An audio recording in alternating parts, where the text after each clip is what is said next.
Hello everyone, how are you? How was your weekend? I hope you have enjoyed the football, Premier League football on this weekend.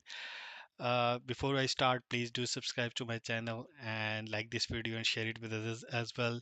In this video, we will talk about the exciting matches which happened on this weekend. We will talk about the key points, key highlights, and the result of those matches. Do let me know what was the result most surprising for you, or what was the most boring match during the weekend. If your team is involved in the top four race or in the Premier League title or title charge, let me know what was the result which was heartbreaking for you. You wanted to have a different result for that particular match. As an Arsenal fan, I can tell you frankly that I was not expecting Burnley to win or a draw a match. And based on the first half, what I saw between Liverpool versus Burnley, it was very much expected that Liverpool will win that game and they will score a goal in the second half. But during the second half, and especially in the last 15-20 minutes, it was highly unlikely that Liverpool would score from an open play. I was not expecting them to score from an open play. The way they were playing, the chances they were missing, the way Burnley was defending, it was marvelous from Burnley. It was a great fight from Burnley, considering their strength, their players, their stature right now against the Liverpool champions, the champions of the Premier League. They were putting a good fight, but it was a heartbreak for them. And during the 93rd minute, I was very much expected that Liverpool would score from either a free kick or a penalty or from a corner. They got a lot of corners, but they were not able to convert that into a goal. Similarly, Szoboszlai had a free kick as well during the 87th minute, I guess. But fortunately, this time he was not able to convert it into a goal. But the penalty, it was a heartbreaking for all of them. uh, the mistakes happen in the football match, but it was which shows that how unpredictable Premier League is, how unpredictable football matches are, and they can break your heart in the last minute as well. So I was very happy till that time. I was like, now finally we'll have the gap will be reduced between Liverpool and Arsenal. But Liverpool are the champions. They show that why they are champions. They deserved the win. It's not like that they were not deserving a win in that match, but it was a heartbreak for the rivals and for the Burnley fan as well. So that's all about it. That was a heartbreaking result for me. In terms of the derby between Manchester United and Manchester City, I was expecting Manchester City to win, despite of the injuries they were reporting earlier in the match. Like Foden wasn't expected to play. Similarly, Savinho was injured. Gvardiol was reported as injured, but they were all playing, and it showed that how strong City is. And the people who were calling that Pep is finished, he will not be the same. This City team is will be fighting for the top four race.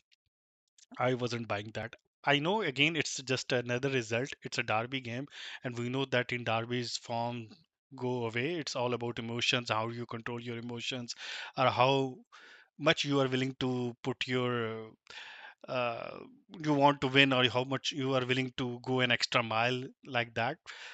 So in this match, City showed that why they are still a title contender, why they are still a top team in the Premier League and the Champions League as well, and they showed that they are still a very strong team, and they still have a lot of players who can be the match winners that uh, c- can change the complexion of the match in a moment. Like we see the Foden in this match, the Foden which we know were not the Foden of the last season, but before that, the one who won the Player of the Year award. That kind of personality, that kind of play, we saw that from Foden, and he looked really good, really sharp. Reinders looked really good. He was again looking like the one which we saw in the first game. Holland, once again, the top scorer as of now. He has scored 5 goals, and he broke the record of Aguero and Rooney at the same time in so many less matches. He's a he's an alien. He's a robot.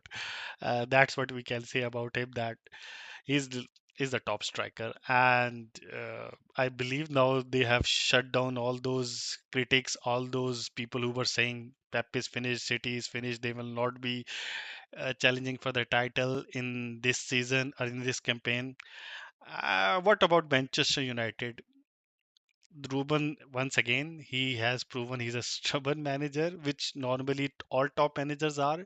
But right now, they need something different. They need a change. They need a different strategy because the players are not playing the way managers wants.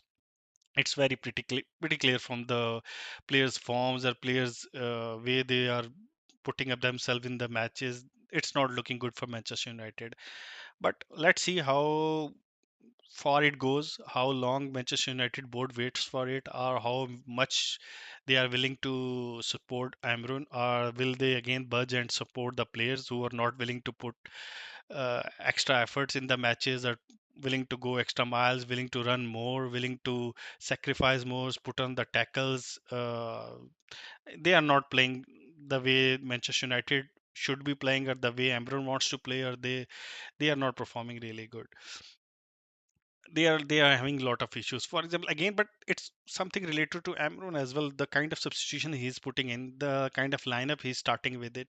I'm not sure why Kobe Manu is not playing, and again, why he's putting Bruno in the sort of CM role or alongside the defensive midfielder instead of putting him in the 10 role, and why suddenly he changed the position of Ahmad. He's a right winger and he's starting him on the 10th position, 10 position. Why he's doing that? And I'm not sure. Again, a lot of people criticize Arteta for why he always buys defenders, but with Amron, there is a very different kind of a thing that he always substitute a different defender with another defender. And in this match again, the 18 Lane Euro was playing really good. He was fast, he was quick. I know they conceded 2 goals, but why substitute him with another defender, Maguire? Like Harry Maguire, either again in the past he did in the past couple of matches he did that at the end as well, but in that match people were saying that he might be putting Maguire in the center forward position to win the headers and score from the header. But in this match, why he did that, I was not sure why he played him or why he substituted him. Again, he's not as fast as Lenny Euro was, and that was very much clear in the third goal. You can see that. So that's another thing why he's doing that, and he's consistently doing that, substituting defender with another defender. That's something I'm not sure about why what this strategy is. Please do, if a Manchester United fan is watching this, please do let me know what you think about this substitution or this kind of strategy which Amarin is putting in, substituting a defender with another defender. Why is doing that? And secondly, he has been again once again come out and said in the press conference that he will not change his philosophy. And if the board or the management of the Manchester United wants to change a philosophy or wants to go with a different in a different direction or different sort of formation, even if they had to replace him, he will not change unless he wants to.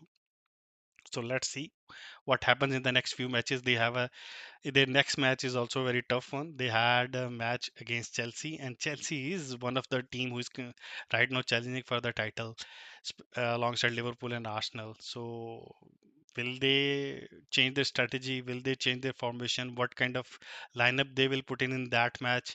Let's see. Talking about Chelsea again, a lot of people are saying that it was an offside goal, the second goal which Brentford scored against Chelsea. But the video, please do go to Brentford page on Twitter and saw the video which they have put in for the equalizer in the 93rd minute, I believe. Do watch that video. From that angle, it looks like it isn't an offside, and the player even didn't touch the ball. But the other angle which people are showing, I have just seen the pictures. The pictures they are showing, it's looking likely it's an offside goal. So do let me know what you think of that. But before that, do watch that video before making up your mind, because I was also of the opinion it's an offside goal because I just saw the pictures. But when I saw that video from that angle, it doesn't even look like the player touched the ball, and it's looking like it was even far from the right back, the captain, Chelsea captain, and it just goes to the player and he scores the equalizer. So do watch that video before making up your mind. Apart from that, Chelsea played again little bit underwhelmed football. They were trying too much, but Brentford on their home, as I was sharing in the match preview as well, that they are a good side on their at their home ground and they defend well, and again with their long throws and corners they were disturbing Chelsea backline. And we know that Chelsea have an issue. Their weakest point is their backline. Their defense is their midfield is good, their attacking options are good, but their backline is still not as good as Liverpool's backline is, as Arsenal's backline is, even as Man City's, I believe. And in this match, maybe due to Champions League match against Bayern, Maresca didn't put Cucurella in the left back position. That was another thing which I didn't understand why he played like didn't play Cucurella in that match and Hato instead of him, and Hato didn't look that good in this match. And their defense line, their three back center backs are still very young, and they are not having that kind of experience and maturity to understand sometimes the situations. And I guess that cost Chelsea the first goal and the second goal as well. So what's your opinion on that? Do you think Maresca made a mistake in terms of not playing Cucurella? And on the left side again, he started Gitten in this match, so that's another point. Gitten is still very young. Again, he may be underestimating Brentford, and we know that Brentford was trying to play a low block and try to defend most of the time, but he could have brought Gitten in the second half and started with Neto and Palmer. So that's something which I wasn't. I didn't like it. I feel that was a mistake from Musker side. So what Chelsea fan think of that? Do let me know. And what difference they can do in this match? For example, Pedro. This is the first match I did. I think in which Pedro didn't do much. He wasn't involved much in the game as well. So what do you think? They have let go Jackson and they have recalled uh, the player from I believe it was sent to Sunderland. They have recalled that young player, young striker as well. So what kind of attacking lineup you will put for the Chelsea side against Bayern? Do let me know in the chat. Staying in the North London, let's talk about Arsenal versus Nottingham Forest. It was a really good match for Arsenal. They looked really good in this match, although story of the day is that Odegaard is injured again and he had to go in the 16th or 17th minute. That didn't look good again. As per Arteta, it looks like a similar injury, but it's not sure that either it's at the same shoulder or not. But it's not looking good for Arsenal because Odegaard really looked good, sharp and crisp from his passes. But this injury thing is not helping Arsenal a lot. Although Arsenal is lucky and the kind of backup or the kind of players they have signed in this transfer window, that is helping them a lot. Otherwise, if it's the last season, Saka is injured, Odegaard is injured, and suddenly you would feel that from where the goals will come, it would all again the same situation where you would be putting Michael Merino at the top, and you would be playing with center midfielders or defensive midfielders all along. But in this match, I believe once again the story of the day, another story of the day is that the change which has come in Arsenal fans for Midweek, that is a lovely story. Or that is, I'm very happy to see that all those fans, all those Arsenal fans on Twitter or on social medias who were saying that they should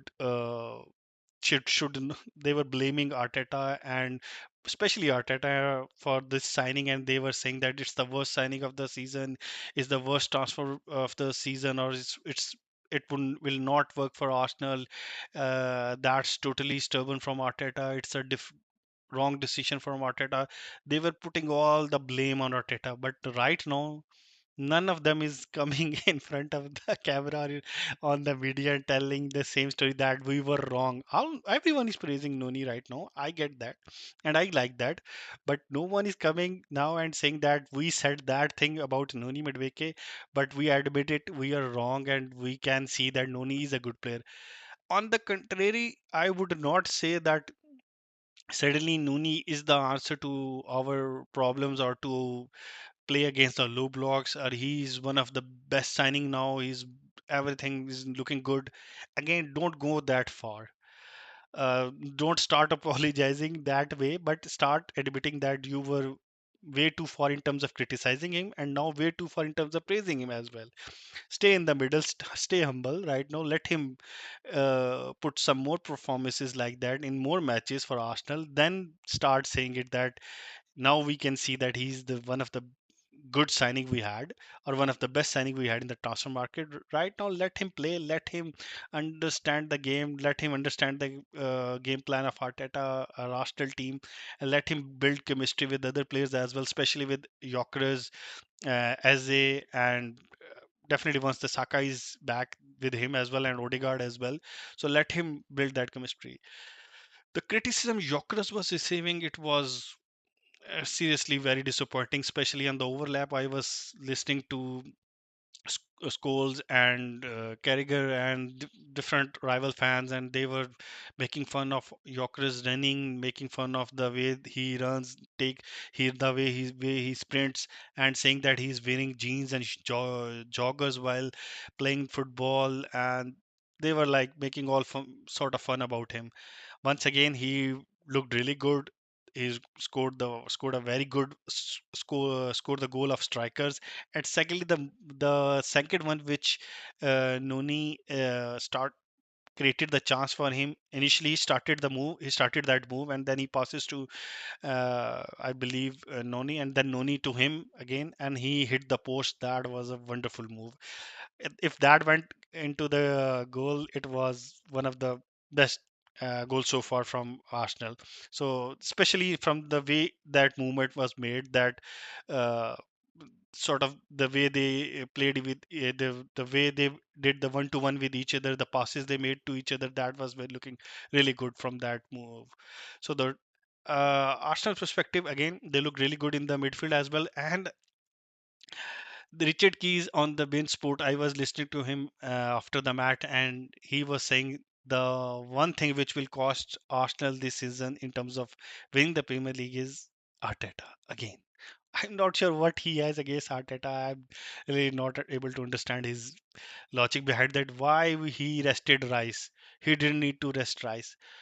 We have so many players right now, and it again, no disrespect to Nottingham Forest, but it was sort of an easy match for Arsenal. They could have rested their key players.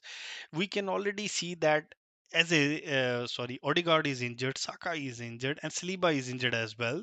So we can understand that concern. We do not want our key players to get injured. Rice is a very key player for us, and if he's giving him some rest, again, the next match is our Champions League match, and then we play against City.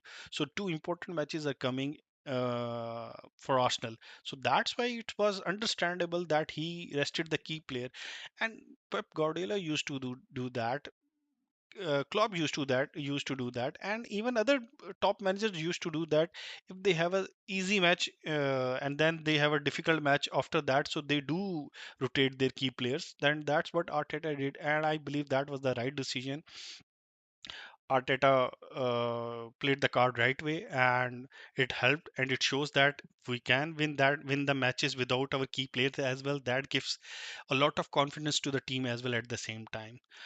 So that's all from my side in terms of Premier League. We know today we have a match against Atletico as well, Athletic Club. Do let me know. We will talk about that after. We will do a match preview for the Champions League as well after the match.